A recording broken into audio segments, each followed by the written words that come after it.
1 Samuel chapter 8. Hi, I'm Lydia, and I'm currently reading the entire Bible, chapter by chapter, day by day, until I get to the end of it.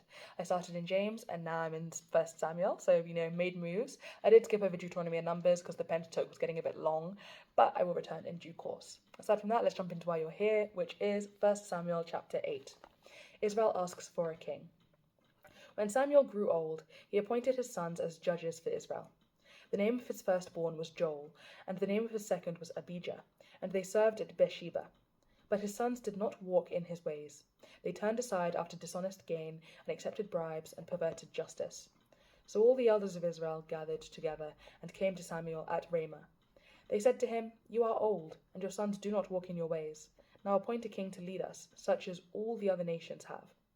But when they said, "Give us a king to lead us," this displeased Samuel. So he prayed to the Lord.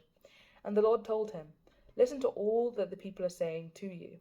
It is not you they have rejected, but they have rejected me as their king, as they have done from the day I brought them up out of Egypt until this day, forsaking me and serving other gods. So they are doing to you.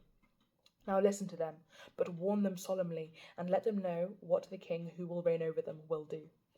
Samuel told all the words of the Lord to the people who were asking him for a king. He said, "This is what the king who will reign over you will do. He will take your sons and make them serve with his chariots and horses, and they will run in front of his chariots. Some he will assign to be commanders of thousands and commanders of 50s, and others to plough his ground and reap his harvest, and still others to make weapons of war and equipment for his chariots. He will take your daughters to be perfumers and cooks and bakers. He will take the best of your fields and vineyards and olive groves and give them to his attendants.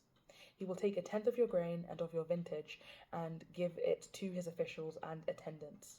Your men servants and maid servants and the best of your cattle and donkeys he will take for his own use. He will take 1/10 of your flocks, and you yourselves will become his slaves. When that day comes, you will cry out for relief from the king you have chosen, and the Lord will not answer you in that day." But the people refused to listen to Samuel. "No," they said, "we want a king over us. Then we will be like all the other nations, with a king to lead us and to go out before us and fight our battles." When Samuel heard all that the people had said, he repeated it before the Lord. The Lord answered, "Listen to them and give them a king." Then Samuel said to the men of Israel, "Everyone go back to his town." Right. Thank you so much for joining me today and for reading the Bible with me and for pouring into your own relationship with God. This is great stuff and I'm very happy for you. I pray that God blesses you abundantly today and tomorrow in case I do not post, but I do plan on posting tomorrow, so God willing, I will see you then. Aside from that, if you'd like to watch these videos in a clearer order, you can do so by checking out my YouTube channel, which is linked to my TikTok bio.